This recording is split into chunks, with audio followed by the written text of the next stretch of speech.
J'ai l'impression que les gens autour de moi ont tous planté des petites graines. Et je pense qu'on est tous des semeurs de graines pour les autres. Et puis, tout doucement, ça fait son chemin. Jusqu'au moment où la vie a mis sur mon chemin des personnes qui m'ont...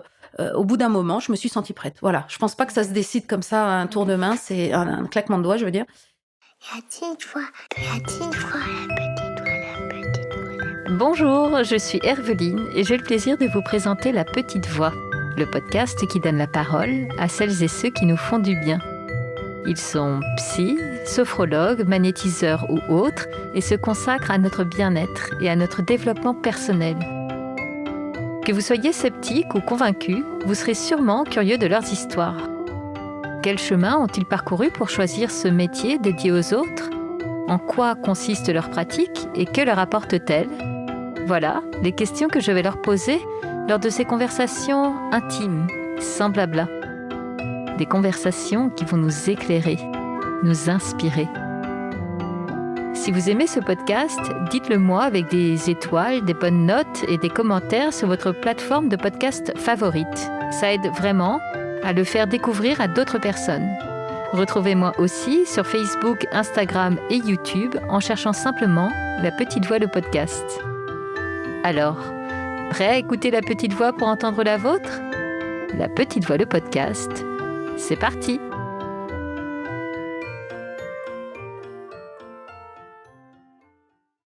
Et si, finalement, il n'y avait absolument rien à inventer ? Et si nos ancêtres, enfin nos grands ancêtres, avaient compris bien avant nous l'intérêt de travailler sur nous-mêmes et de prendre soin de nous ? Mon invitée du jour, Laurence Emery, va nous prouver que bien avant nous, les soins énergétiques ont existé. En l'occurrence, à l'époque de l'Égypte ancienne et plus précisément d'Akhénaton. Ce n'est pas sa mère, égyptologue, qui a mis Laurence sur le chemin de ses soins, ni ses collègues lorsqu'elle a été comptable pendant 22 ans. Ce sont d'autres rencontres, beaucoup d'autres, et un deuil aussi, qui l'ont fait avancer vers l'aide aux autres, la sophrologie, puis les soins égypto-esséniens. Bienvenue dans un épisode touchant, inspirant et lumineux. Avec Laurence, nous allons parler d'un drame qui a complètement changé sa vision de la vie, de personnes qui vous ouvrent des perspectives et de soins énergétiques pleins d'amour. Bonjour Laurence, bienvenue dans La Petite Voix. Bonjour. Je suis ravie de vous accueillir. Est-ce que vous pouvez commencer par vous présenter en quelques mots, s'il vous plaît ? Alors, je m'appelle Laurence Emery, j'habite Annecy, j'ai 58 ans et je suis formatrice et thérapeute en soins esséniens. Soins égypto-esséniens, c'est des soins énergétiques. Alors là, vraiment, vous me mettez déjà, je ne sais pas comment dire, l'eau à la bouche, parce que des soins esséniens, moi j'avoue, je n'en avais jamais entendu parler avant d'entendre parler de vous. Donc je suis ravie de vous rencontrer aujourd'hui. D'ailleurs, merci, vous m'accueillez chez vous, là, près d'Annecy, donc c'est parfait. Question bête pour commencer, puisque ces soins esséniens nous viennent de l'Égypte ancienne. Est-ce que du coup, vous avez l'occasion d'être déjà allé en Égypte ? Alors, dans cette vie-là, non. Peut-être dans une autre vie, certainement même. Non, j'y suis pas. Mais par contre, ma maman était égyptologue. Elle déchiffrait les hiéroglyphes et elle avait fait l'école du Louvre. J'adore. Voilà, donc il y a quand même un petit peu, voilà. Ok, eh bien le ton est donné. Un lien avec l'Égypte. Ouais, merci Laurence. On va commencer par parler de votre parcours. On va comprendre comment vous êtes devenue la thérapeute que vous êtes aujourd'hui. En fait, ce que vous m'avez dit lorsqu'on a fait connaissance, là, avant de se rencontrer aujourd'hui, c'est que souvent la vie a mis sur votre chemin les bons outils, les bonnes personnes au bon moment. Donc, on va voir comment tout ça est arrivé. Si je reprends depuis le début, ce que vous m'avez expliqué, c'est que vous avez d'abord une carrière, et je mets beaucoup de guillemets, mais assez classique. Vous étiez comptable ? Oui, pendant 22 ans. 22 ans de comptabilité. Ok. Ouais, oui. Donc, comment vous aviez choisi vos études supérieures ? Alors, j'ai influencée par mes parents, parce qu'au départ, je voulais être bergère. Bergère ? Oui. On m'a expliqué que c'était un métier très, très rude, très, très difficile, qui a fait que j'ai un peu lâché l'idée. Et l'argument dont je me souviens de mes parents, c'était « va en comptabilité, tu seras jamais au chômage ». Voilà, donc on va dire que ça a été une voie qui s'est un peu imposée à moi, sans que ça vienne vraiment du plus profond de mon être. C'était un choix très raisonné, Très raisonné, et puis voilà, voilà. Donc, je me suis lancée dans la comptabilité, BTS, et puis cabinet d'expertise. Et puis après, pendant ces 22 ans, il y a eu des choses qui se sont passées dans ma vie qui ont fait que je me suis réorientée au moment où c'était le bon moment. Mais alors, Voilà. 22 ans, c'est quand même long. Pas mal, oui. C'est pas juste une petite parenthèse, Mhm. c'est une grande partie de vie professionnelle. Est-ce Ouais. que, puisque vous ne l'aviez pas vraiment choisi, ce métier-là, est-ce que vous le subissiez et vous étiez assez malheureuse Alors, pas ou du tout. Je suis tombée dans une société où j'ai connu mes meilleurs amis. Donc, une très, très bonne ambiance qui a fait qu'au contraire, je travaillais au bord du lac. Entre midi et deux, on allait faire du roller. Non, franchement, c'est pas le dégoût de la compta qui m'a fait changer de voie. Ah, et en fait, ce que vous avez trouvé dans ce job et qui vous a plu, c'était pas le job en lui-même, mais cette ambiance-là, cet équilibre que vous aviez. Oui, puis j'étais responsable de tout. Je faisais. Ce qu'ils voulaient, c'est qu'à la fin, les analyses des comptes soient faites au moment du bilan. C'est-à-dire que je gérais les clients, les fournisseurs, les règlements, les charges sociales. Donc, c'était très, très diversifié. Et c'est ça D'accord. qui me plaisait. C'est que j'étais autonome. Et après, on a été racheté par une grosse boîte dont je tairai le nom. et ça n'a plus du tout été pareil. Eh oui. Voilà, on était devenus des matricules. Et c'est ça et d'ailleurs, c'est ça qui a fait que je me sentais plus à ma place à ce moment-là. Et ça a été aussi une aide pour moi. Et oui, on va y revenir. Est-ce que, avant que ça commence à tourner un peu au vinaigre, est-ce qu'il y avait quand même une partie de vous qui sentait que vous n'étiez pas complètement à la bonne place ou... Et oui, en fait, j'ai toujours aimé aider les autres. Et à un moment, quand même, à l'âge de... Quel âge j'avais 32 ans, 33... Non, peut-être même... Ouais, je sais plus. J'ai fait un bilan de compétences. Et le bilan de compétences m'a montré, avec tous les tests qu'ils nous font faire, que c'est vrai que ça a confirmé le fait que c'était vraiment l'aide aux autres, les rapports humains, le lien social qui me plaisait au-delà de purement la compta, qui est très sympa, mais bon, un peu limité au niveau l'échange humain. Donc au départ, je m'étais un peu tournée vers assistante sociale. C'est-à-dire je voulais reprendre des études d'assistante sociale. Alors donc la psychologue qui m'a fait... voilà. Elle m'a mis a mis beaucoup de confiance en moi. C'est-à-dire que quand elle m'a dit, mais pourquoi vous ne reprendriez pas un BTS? Je dis, non, BTS, j'ai mes 2 enfants en bas âge, je travaille, donc il fallait que je fasse par le CNED, en plus de mon travail, en plus de mes 2 enfants, 3 ans d'études. Enfin voilà, pour moi, ça me paraissait complètement fou. Et elle m'a vraiment dit, mais moi, je sens que vous pouvez le faire. Donc, conseillère en économie sociale et familiale. D'accord. Et donc, elle m'a dit, qu'est-ce que vous risquez? Au pire, vous faites 1 an et vous commencez, vous voyez bien. Si vous n'y arrivez pas, si vous avez des mauvais résultats, voilà, vous arrêtez. C'est pas... Et puis, j'ai fait jusqu'au 3 ans. Ah oui, j'ai fait jusqu'au bout. Vous aviez quel âge quand vous avez fait ça? J'avais 32, 33. Et vous en étiez, ça faisait combien de temps que vous étiez en comptabilité dans cette entreprise? Depuis l'âge de 24 ans. D'accord, donc ça fait une petite dizaine d'années. Et c'est rigolo parce que vous avez quand même fait un bilan de compétences. Enfin, on ne fait jamais un bilan de compétences quand on est hyper bien dans son poste, non? Alors, j'étais très bien dans mon poste, mais justement, alors maintenant que vous le dites, j'étais bien d'ailleurs, les années d'après ont été aussi très bien. Je revenais de mon congé parental et j'étais en bisbille avec une des personnes, voilà, qui, bien que je sois enceinte, me fumait sous le nez ses gitanes de maïs sans filtre. Enfin bon, on était en guéguerre, c'est vrai, à ce moment-là, il y a eu une période, mais c'était pas lié à la compta, c'était plus lié à la situation avec cette personne. Ouais. Et peut-être, je le remercie maintenant, parce que grâce à lui, peut-être que c'est ça qui a fait que j'ai voulu changer quitte à changer de boîte, autant changer aussi de domaine. Voilà. Donc là, quand même, donc ce bilan de compétences, ça vous... j'allais dire, ça vous rouvre le goût de l'humain. Enfin, c'est vraiment le côté humain qui passait avant. Et même là où je travaillais, la bonne ambiance, il y en a qui m'ont dit, mais c'est toi qui la mets la bonne ambiance. Parce que pour moi, c'était important de s'entraider les uns les autres. Quand il y en avait un qui avait un souci dans un domaine, attends, passe-moi la moitié de ton dossier, je vais t'aider. Moi, c'était ça qui me plaisait. C'était plus le côté humain qu'il y avait à travers la compta que la compta pure. Parce que des chiffres et la compta. Voilà. D'accord, ok, donc il va quand même se passer encore une dizaine d'années, même un peu plus, là. Qu'est-ce qui va faire que vous allez cheminer? Alors, j'ai fait donc mon BTS et j'ai fait des stages dans le cadre du BTS. Et j'ai fait des stages à la CAF. Et là, j'étais avec une conseillère en économie sociale et familiale. Et donc, on voyait en effet des cas très complexes de personnes en détresse, de personnes qui avaient que ce soit des femmes battues ou des personnes étrangères qui étaient complètement... qui devaient apprendre la langue, etc. Et donc, ce côté-là, j'adorais. Mais sauf qu'on passait plus de la moitié du temps à faire des dossiers de surendettement, des dossiers... Et là, je restais encore dans l'administratif. Donc, en fait, mes 3 ans m'ont montré qu'il y avait une partie qui me plaisait, mais que c'était encore pas ça que j'avais envie de faire. Et en même temps, si je ne dis pas de bêtises, c'est aussi à cette époque-là que vous allez un peu vous ouvrir à une recherche plus de connaissance de vous-même, etc., non? Alors, il m'est arrivé un drame que plein de gens vivent, c'est-à-dire le décès d'un être cher, très très cher à mes yeux, qui m'a quelque part obligée à me poser les questions. Qu'est-ce que je fais sur Terre? Qu'est-ce qu'il y a après la mort?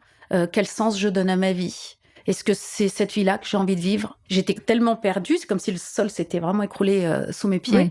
Donc il a fallu que la vie m'a présenté une personne, entre autres, je la remercie encore énormément, une sophrologue, qui m'a tirée par les cheveux pour me sortir de l'eau. Enfin vraiment, j'étais en train de me noyer. J'étais en train de me noyer complètement.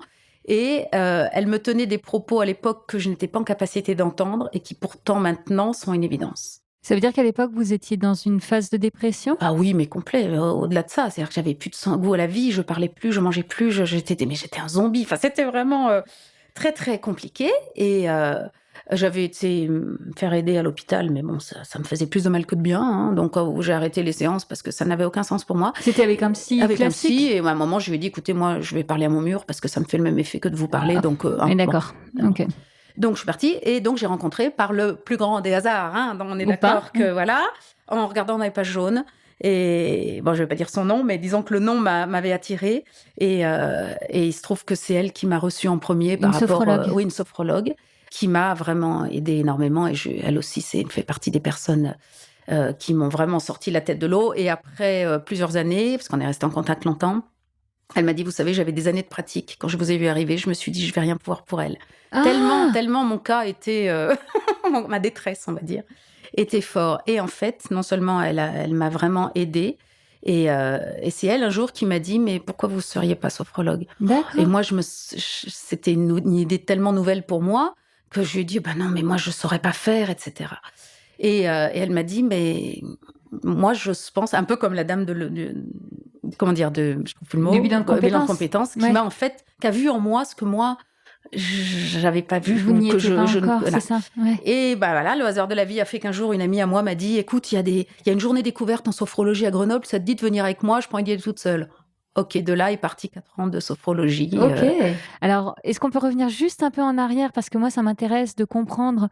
Vous dites que là, vous êtes dans cet état. Enfin, l'image qui me vient quand je vous écoute, c'est le cœur brisé, mais presque physiquement, quoi. Il y a quelque Ah oui, chose oui, de. oui. Vous êtes un peu morte avec cet être cher, quoi. Et oui. Et en fait, vous dites, cette sophrologue, elle va vous dire des choses qui aujourd'hui vous parlent, mais alors à l'époque, vraiment, Ouais. vous n'étiez pas en capacité de l'entendre.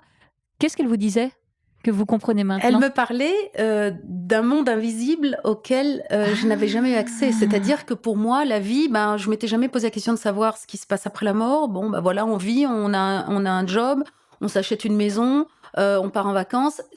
Pour moi, ma vie, elle se limitait à ça. Et là, elle m'a dit, mais vous savez, il est là, il est à côté de vous. Et je lui disais, mais je m'en fous, moi, qu'il soit à côté de moi. Moi, ce que je veux, c'est que qu'il soit là physiquement. Moi, et elle me disait, mais je ressens sa présence, j'ai des frissons, je sais qu'il est là. Et moi, ça, c'était tellement loin de mon monde de l'époque que je me disais, mais de quoi elle me parle? Enfin, voilà. Et puis maintenant, pour moi, c'est une évidence que nos êtres chers, maintenant, sont auprès de nous, qui sont là pour nous aider, qu'on les ressent, qui peuvent même parler à travers nous. Tout ça, c'est une évidence pour moi, très très loin de ma réalité à l'époque. Donc, est-ce qu'on peut déjà dire, petite parenthèse, que c'était une sophrologue plus, parce que une sophrologue qui vous dit je sens sa présence, etc. Ouais, elle avait des ressentis Voilà, que c'est moi ça. j'ai maintenant, mais que, Ouais. mais que voilà. Donc il y a ça. Et elle m'a aidée en sophrologie, elle m'a aidée oui. à comprendre énormément de choses.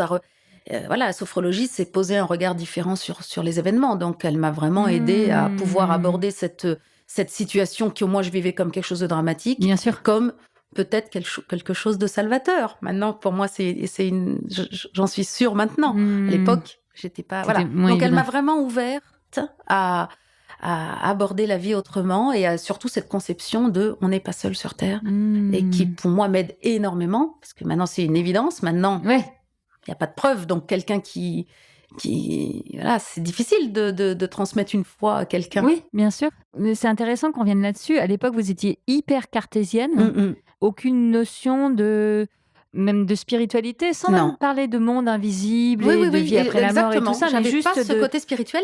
Et voire même, j'étais tellement réfractaire à la religion que j'associais la religion à la spiritualité. Oui, ok. Donc, je ne voulais pas en entendre parler. Donc cette sophrologue-là, elle va beaucoup vous aider, et vous le dites, apporter un regard différent sur ce que vous étiez en train de traverser à l'époque. Est-ce que déjà, elle vous emmenait sur l'idée de peut-être trouver du sens à cette épreuve-là, c'est ça? Oui, tout à fait. Ah oui, tout à fait. De me dire que rien ne nous arrive par hasard Ouais. et que tout événement, même le plus dramatique soit-il, on peut y trouver du positif. Voilà. Les premières... Et comme je vous disais, voilà, le décès de cette personne m'a permis de renaître. Ça peut paraître bizarre à entendre comme ça, mais maintenant, c'est une évidence qu'il a fallu que je passe par cette épreuve-là pour que je me pose les bonnes questions et de savoir qu'est-ce que je fais sur Terre et à quoi sert ma vie, à quoi je sers. Et lui, je sais que son chemin de vie faisait que c'était son choix d'âme, quelque part, de mourir à ce moment-là. Chose que je ne pouvais pas entendre à cette époque. Moi, je vois ça comme avec des œillères, comme un cheval qui va avoir ses œillères et qui va avancer dans ce qu'il pense être la vie. Et son décès, tout ce qui s'est passé, et surtout ma sophrologue, en fait, c'est comme si elle m'avait enlevé les œillères et qu'elle me permet de voir tout le paysage qu'il y a tout autour. Ok, donc c'est extrêmement, évidemment, au-delà de la souffrance du deuil lui-même, j'imagine combien c'est déstabilisant, c'est presque vertigineux, là, quand on comprend, qu'on prend conscience de tout ça, non? Ah oui, c'est le propre de la sophrologie, et la sophrologie nous permet de nous rendre compte qu'on est les seuls à pouvoir nous aider. C'est-à-dire que de prendre conscience que la force est en nous. Voilà, qu'on a toute cette force en nous pour dépasser ces événements, si on arrive à modifier le regard qu'on pose sur l'événement. C'est-à-dire que si on reste dans je suis une victime, c'est toujours sur moi que ça tombe, je suis vraiment malchanceux. Là, ça veut dire que l'extérieur gagne. On se dit, on entretient. voilà, c'est pas de sa faute. Or, si on se dit, même l'événement que je n'ai pas forcément créé concrètement, il y a une partie de moi qui pour en sortir grandi. Et si on arrive à poser un regard comme ça sur tous les événements de la vie, même un pneu crevé, voilà, ça peut être à tous les niveaux dans le quotidien, et bien de se dire que y a une part de nous qui avait besoin de vivre ça pour pouvoir en comprendre quelque chose et en sortir grandi. Ouais. Et ça, c'est une chance phénoménale. Et les autres vont pouvoir être cette personne et d'autres, parce qu'il n'y a pas que cette sophrologue. C'est comme des aides ponctuelles, c'est-à-dire comme une béquille pour nous aider à tenir droit. Oui. Mais c'est pas la personne qui peut faire. Non, en fait, on vous tient la main. Là, voilà, c'est comme un guide. T'es pas seul, je vais t'aider. Mais j'ai envie de dire 90% du boulot, il y a que nous qui pouvons le faire. Et oui. On a beau dire à quelqu'un tu es la plus belle du monde, si la personne se trouve moche, elle se trouvera moche. Et donc, jusqu'au jour où elle acceptera. Donc là, petit à petit, bon an, mal an, mais en fait, vous quand même cheminez, vous comprenez des choses, vous vous posez des questions plus que de fond sur la vie, etc. Cette sophrologue continue à vous accompagner, jusqu'à ce qu'un jour, quand cet ami vous dit « Allez, viens, on se forme à la sophro », c'est OK, vous êtes prête à ça, à ce moment-là? Alors, c'est pas on se forme, au départ, c'était « Viens, il y a une journée découverte, on va voir ce que c'est ». Comme toute thérapie, quand on l'apprend, il faut déjà se libérer de tout ce qui nous encombre. Et on a toute notre vie pour continuer à se libérer. Mais j'ai envie de dire que mes deux formations, que ce soit la formation de sophro ou la formation de soins égypto-esséniens, ça a été du labourage intérieur. C'est-à-dire qu'on commence à être son premier client, en fait, c'est ça? Et puis on croit que c'est bon, on a compris plein de trucs, et puis on appuie sur un bouton, et hop, il y a un truc qui émerge. Alors, on a toute notre vie, mais je me sens quand même déjà beaucoup libérée par rapport à cette époque-là. Parce que j'en avais des trucs à l'intérieur dont j'avais pas conscience, de la tristesse, de manque de valeur, de confiance en soi, se comparer aux autres, enfin voilà, toutes ces choses-là. Je vois mon cheminement, je dis pas que j'ai abouti parce que je sais que la vie va me présenter. Un jour non, justement, c'est ça l'intérêt de la vie, c'est qu'on a toujours des choses à apprendre. Donc en fait, c'est intéressant de voir que pour vous, dans votre cheminement pour devenir thérapeute, il a d'abord fallu que vous soyez votre première cliente et que vous fassiez ce travail sur vous. À quel moment vous dites, en fait, ma sophrologue, elle a raison, j'ai envie de devenir sophrologue moi aussi? En fait, j'ai l'impression que les gens autour de moi ont tous planté des petites graines. Et je pense qu'on est tous des semeurs de graines pour les autres. Oui. Et il a fallu que j'entende, que ce soit pour la dame, la psychologue du travail, ou il a fallu que je l'entende. Au début, je dis non, parce que moi, je dis non. Bon. Et puis, tout doucement, ça fait son chemin. Jusqu'au moment où, parce qu'au début, je lui ai dit non. Je lui ai dit, non, mais moi, je ne me vois pas du tout faire ce que vous faites. Bon, et puis tout doucement, voilà, la vie a mis sur mon chemin des personnes qui m'ont au bout d'un moment, je me suis sentie prête. Voilà, je pense pas que Ok. ça se décide comme ça, un tour Ok. de main, c'est un claquement de doigts, je veux dire. Moi, c'est ça dans ma vie, j'ai jamais vraiment dit je vais faire ça et puis tout mettre en œuvre pour le faire et puis c'est ça que je veux faire. Moi, j'ai plutôt l'impression que la vie m'a proposé des choses, proposé des portes à ouvrir, mais que voilà, c'est l'aide extérieure qui m'a fait avancer sur mon propre chemin intérieur. D'accord. Alors donc ça, c'était il y a une quinzaine d'années. Et justement, comment vous passez de la sophro Oui. aux soins égypto-esséniens? Parce que alors, J'avais une amie qui faisait, elle, une formation en soins esséniens, avec un autre formateur, une autre formatrice que la personne qui m'a formée. Et puis un jour, elle me dit je suis super contente. Au mois de novembre, je pars une semaine au Québec avec Daniel Meroy. Enfin, c'est un voyage organisé d'une quinzaine de personnes ok. pour aller retrouver Daniel Meroy.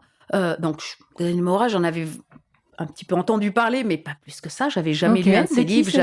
Alors, c'est un écrivain qui aborde beaucoup tous ces sujets-là de mémoire akashique, Oui. de canalisation, et puis qui a reçu beaucoup de soins à une époque, il y a une trentaine, peut-être maintenant 40 ans, des soins qu'il a canalisés, des soins égypto-esséniens, donc de l'époque égyptienne d'Akhenaton, enfin des soins très très ancestraux. Voilà. Et puis, il faisait des conférences, et je le connaissais de nom, mais pas plus que ça. Et je dis, alors c'est pareil, des fois on dit une phrase, et cette phrase-là va avoir des retombées dingues. Oui. Et je lui dis, t'as de la chance. Pour moi, c'était, t'as de la chance d'aller au Québec. C'était pas t'as de la chance d'aller voir Daniel Meroy, parce que je connaissais pas. Et je lui dis, t'as de la chance d'aller au Québec. Et je continue ma phrase en disant, de toute manière, depuis toute petite, je sais que j'irai au Québec et en Inde. C'est ces deux pays-là, je sais que j'irai. Voilà, depuis toute petite, j'avais ça en tête, je savais que... Et là, elle me dit, mais tu veux venir? Et là, c'était en 2008. Donc, j'étais déjà au chômage. Ouais. Je dis, non. Je dis, surtout pas, là, j'ai pas d'argent. C'est pas le moment. Non, mais t'inquiète, moi, je sais qu'un jour, j'irai. Et là, bon, elle prend son téléphone. Là, je passe les détails. Mais elle a l'organisateur en ligne du voyage et elle lui dit, est-ce qu'il reste de la place pour la... Alors, elle nous dit, est-ce que vous voulez aller avec moi à Marseille? Il y a Daniel qui fait une conférence. Ok. Je dis, pourquoi pas? Et elle lui dit, est-ce qu'il reste de la place pour la conférence de Daniel à Marseille? Et là, il dit, non, il n'y a plus de place. Et dans la foulée, elle dit, et pour le Québec, il reste de la place? Alors que le voyage était clos depuis déjà 3-4 mois. Hein. Ok. Il ne prenait plus d'inscrits. Et là, je lui fais des grands signes. Je lui dis, mais arrête de dire ça. Je lui dis, j'ai pas d'argent, je peux pas y aller. Embête pas ce monsieur, pauvre monsieur, que je connais bien maintenant, mais qu'à l'époque, je ne connaissais pas. Et elle me dit, elle me fait signe, non, laisse faire. Bon, elle raccroche. Et je l'entends qui dit, d'accord. Je lui dis qu'elle te rappelle ce soir. Elle raccroche, limite, je la fâche. Je dis, mais enfin, qu'est-ce que tu fais? Je dis, embête pas ce monsieur. Je te dis non, j'ai pas les moyens. Et elle me dit, la phrase dont je me souviendrai toujours, et ça aussi, cette personne a été extrêmement importante dans ma vie, si tu dois y être, la vie fera en sorte que tu y sois.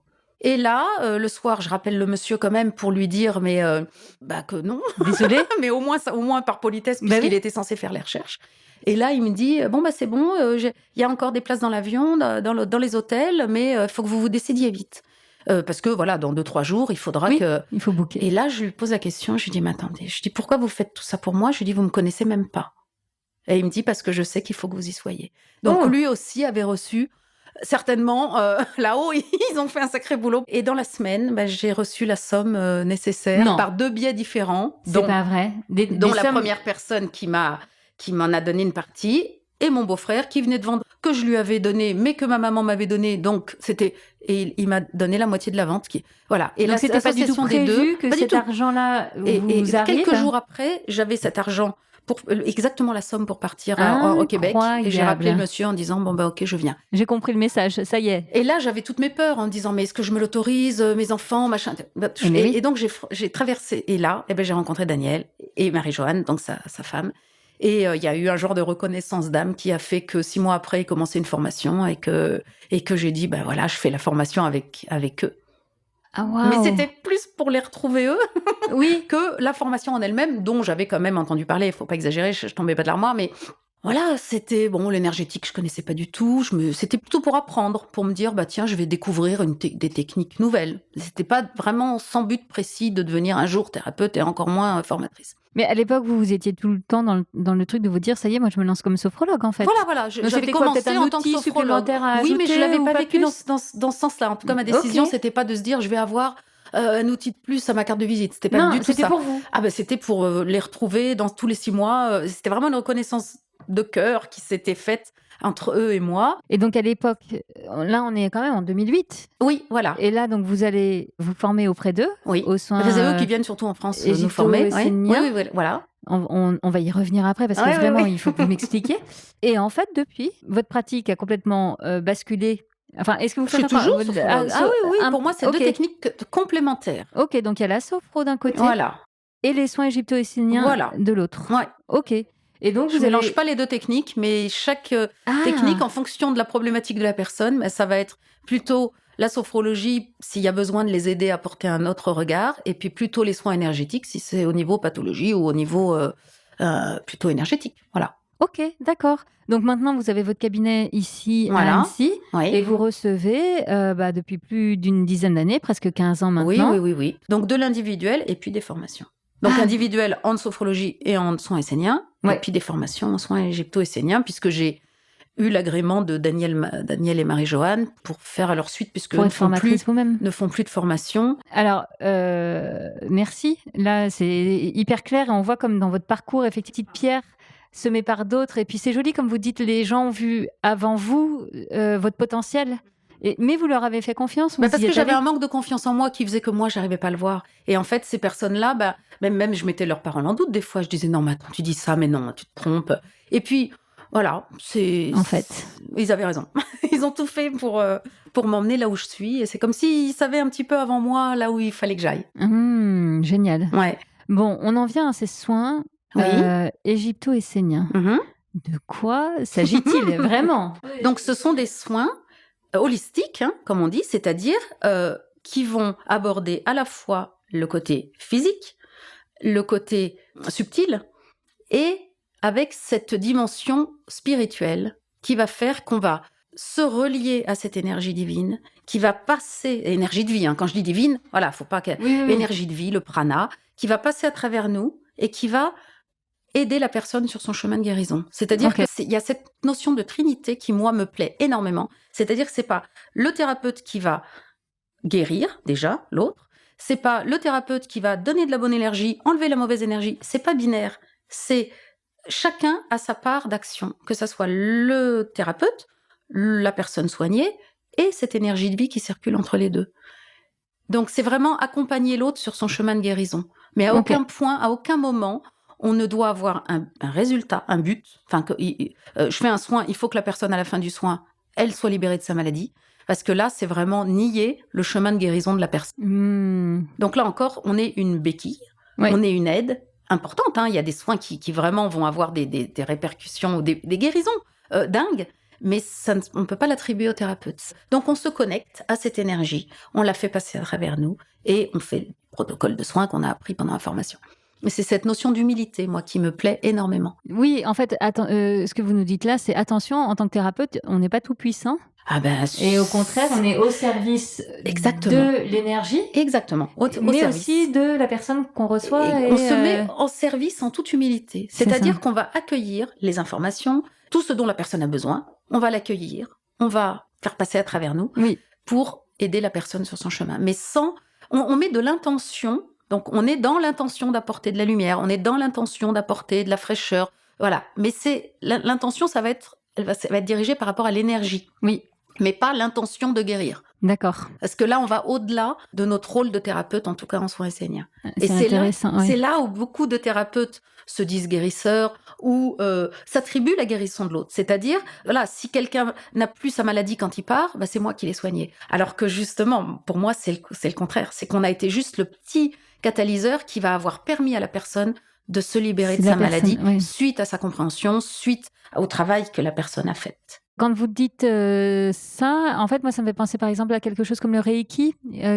Alors, le Reiki, c'est une énergie, c'est aussi l'énergie de vie. C'est juste qu'au niveau du tube vibratoire, ça va pas forcément être le même. C'est pour ça qu'il faut jamais mélanger plusieurs thérapies ensemble. On est sur une méthode assez proche on va aller canaliser l'énergie de là-haut pour apporter cette béquille à la personne qu'on accompagne. On est là comme canal. En revanche, on n'ouvre pas les mêmes champs suivant qu'on soit en train de faire du Reiki ou un soin essénien, pas la même etc. énergie. Par exemple, les chamans, Ils vont avoir une énergie qui va être un petit peu plus guerrière. Et alors, elle ressemble à quoi, la vibration d'un soin Alors, égypto-essénien? il y a cette force christique, justement, sans connotation religieuse, qui est d'ailleurs dans beaucoup d'autres religions, même au niveau bouddhiste. Donc, c'est cette énergie de lumière. Moi, j'ai plus envie de dire ça, c'est-à-dire qu'on va se relier à une énergie de lumière, et c'est cette lumière qui va venir faire le travail d'apaisement, d'harmonisation, d'équilibrage, tout ce qu'on met en place dans les soins esséniens. Ok. Et donc, ça ressemble à quoi une séance de soins esséniens? Alors, si je rentre dans le sujet, donc il y a d'abord la connexion.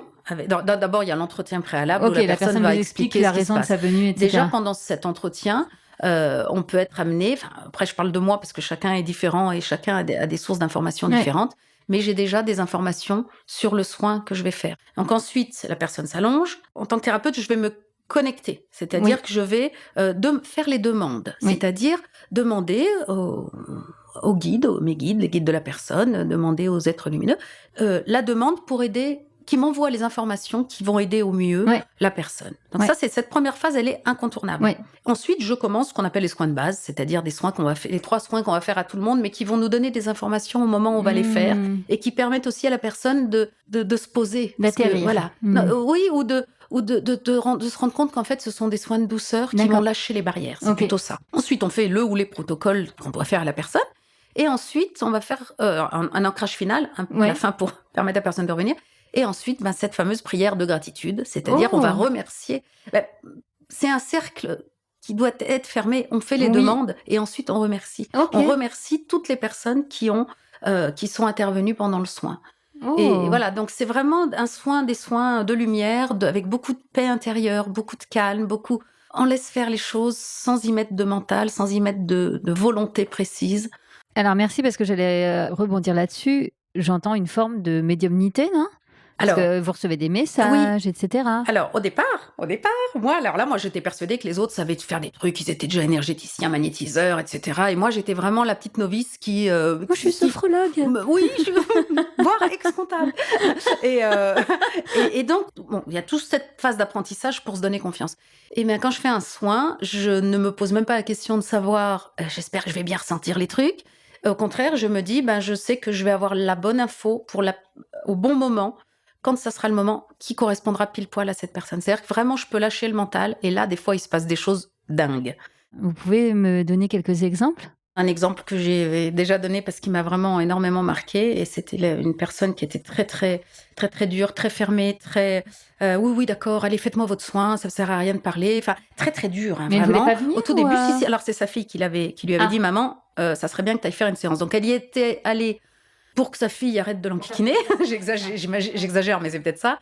Donc elle est venue, mais en gros c'était bon, allez, faites-moi votre séance parce que là j'ai d'autres choses importantes à faire. Enfin en gros, hein, je caricature un petit peu. Et donc après avoir essayé de lui faire de discuter avec elle pendant l'entretien, je voyais que c'était bon allez, hein, bon. Donc très très fermé, très très dur. Puis pendant le soin, pareil, pas tellement d'infos parce qu'il y avait vraiment, elle était dans son mental en fait, elle était dans elle me connaissait pas, elle n'a pas prise du tout. Et j'ai compris après qu'en fait, elle avait vécu quelque chose de dramatique, qu'elle gardait vraiment comme dans un coffre-fort. Fallait surtout pas que ça sorte. Voilà, parce que c'était... Voilà. Et moi, je l'ai compris après. Et donc, pendant tout le soin, pas tellement d'infos. Donc, j'ai fait au mieux. Hein, voilà, j'ai demandé. Bon. Et puis, à un moment, j'ai reçu... Elle a lâché les vannes. Là, j'ai reçu, mais alors, plein d'infos. Donc, j'ai fait le soin là en ayant plein d'infos. Et à la fin du soin, donc, elle est restée à peu près 1 heure sur le matelas à pleurer tout ce qu'elle pouvait, tout ce qu'elle avait retenu depuis des années. Et elle m'a expliqué le drame qu'elle avait vécu. Et vis-à-vis de ses enfants, vis-à-vis de son statut social, il fallait surtout pas qu'elle craque parce que c'était une femme forte, c'était une femme qui devait supporter toute la famille et qui devait montrer à ses employés que, voilà, il fallait qu'elle corresponde en fait à l'image que les gens avaient d'elle, etc. Et sauf que le soin a fait ouvrir les vannes. Sauf que les vannes, je vous raconte pas, c'est parti. Et en fait, elle a eu confiance et elle s'est dit, cette personne peut entendre ce que... Enfin, je vais en fait lui dire que j'étais quelqu'un de neutre. Donc, il n'y avait pas de répercussions sur moi. J'étais... Voilà. Et en fait, son histoire a fait écho un peu avec la mienne, ce qui fait que j'ai pu l'aider Enfin, en tout cas, lui dire les phrases qui, moi, m'avaient aidée au moment où j'avais vécu aussi la perte d'un être cher. Donc, et cette femme est ressortie Mais c'est incroyable. C'est-à-dire que vraiment, tout a été libéré d'un coup. C'est vraiment comme ça que je le vois. Et voilà. Donc, Vous avez eu de ces nouvelles après la séance? et non, parce elle était tout sourire, alors que quand elle est partie, elle était, quand elle est arrivée, elle était très. Et elle devait partir, c'était quelqu'un qui avait pas mal d'argent, et elle devait partir à l'étranger, faire des trucs, des machins, des trucs. C'est juste sa fille, le lendemain, qui m'a appelée. Elle me dit, je sais pas ce que vous lui avez fait, mais c'est la première fois que je l'entends dire du bien de quelqu'un. Elle m'a dit, je ne l'ai jamais entendu dire du bien de quiconque, et depuis qu'elle est rentrée, elle n'arrête pas. Donc, voilà, je suis contente d'avoir été sur son chemin pour l'aider à se libérer de tout ça. Mais voilà, ça c'est un exemple qui m'a énormément marqué parce que c'était vraiment tellement de tout à rien, ou non, au contraire, de rien à tout. Ah oui, oui. La métamorphose de quelqu'un qui... Ah, moi, j'étais heureuse pour elle qu'elle ait pu lâcher tout ça. Et je me rappelle qu'à un moment dans le soin, comme je n'arrivais pas à avoir d'infos et que je ressentais qu'elle était... Je lui ai envoyé une douche d'amour. C'est-à-dire que j'ai demandé là-haut à ce qu'on lui envoie tellement d'amour parce que c'était clair que son attitude, c'était de la souffrance.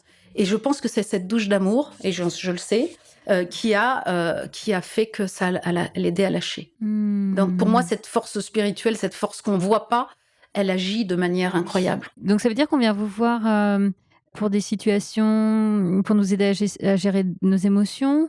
Vous évoquiez le fait d'avoir des troubles physiques, ça peut être une maladie tout simplement. Ça peut être des pathologies, on n'a pas maladie. toutes les pathologies en soins, mais on a diabète, hypertension, fibromyalgie, voilà. Et ensuite, il y a des soins, en soins énergétiques, je parle, en soins esséniens, qui vont être des soins d'harmonisation, d'équilibrage, qui vont aller un peu à tout le monde. C'est-à-dire D'accord. des recalages, voilà, qui vont pouvoir aider sans forcément que la personne ait une pathologie. C'est en fonction de son état qu'un soin va s'imposer ou pas. Ok. Il y a un truc que j'ai oublié de vous demander, et pourtant il faut vraiment qu'on en parle.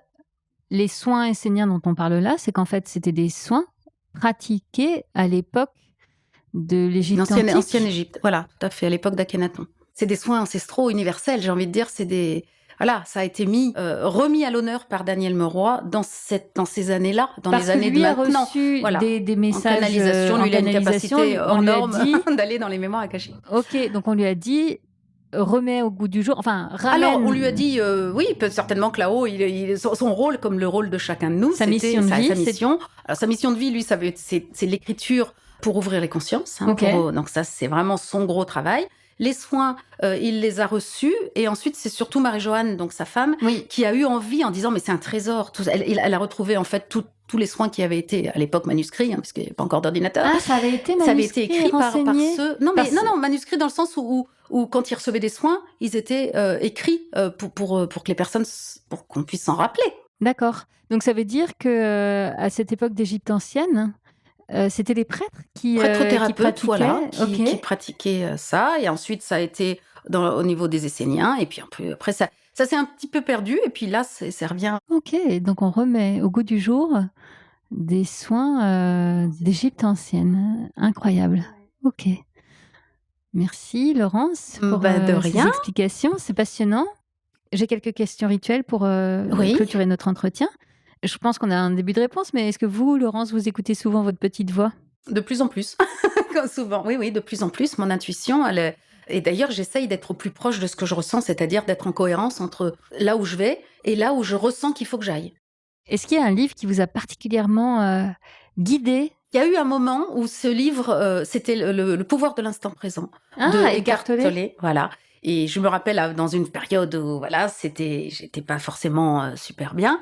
Et je me rappelle avoir ouvert ce livre parce qu'il est quand même assez épais. Je l'ai retrouvé chez un ami. Et puis, j'étais toute seule dans la pièce. Je me suis dit, tiens, je vais regarder un peu la bibliothèque. Je suis tombée sur ce livre-là. J'ai ouvert au hasard. Et je suis tombée exactement sur la réponse à la question que je me posais. Voilà. Est-ce que vous avez un rituel bien-être qui vous aide au quotidien?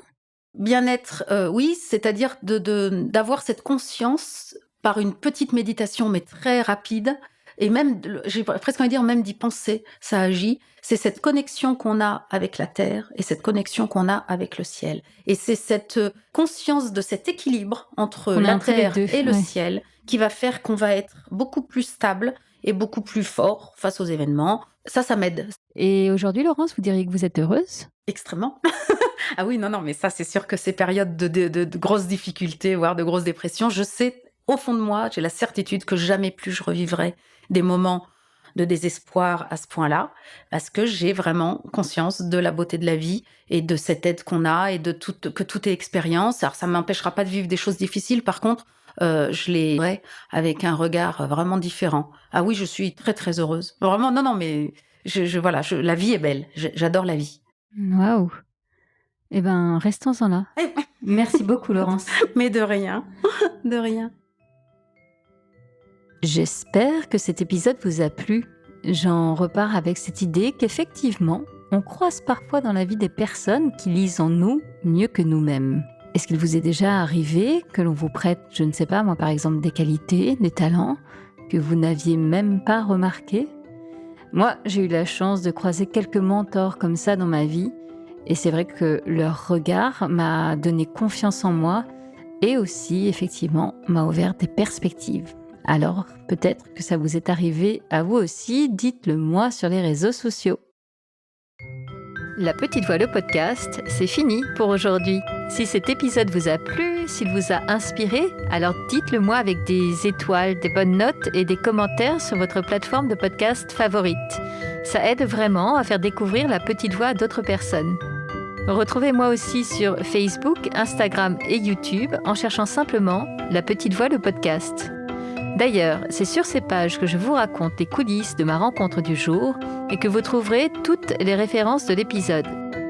Une dernière chose qui me tient vraiment à cœur, je serais ravie d'échanger avec vous sur vos impressions, de recevoir vos questions et vos suggestions sur les invités que vous aimeriez entendre. Alors, n'hésitez pas à m'écrire. Merci beaucoup et à bientôt sur La Petite Voix.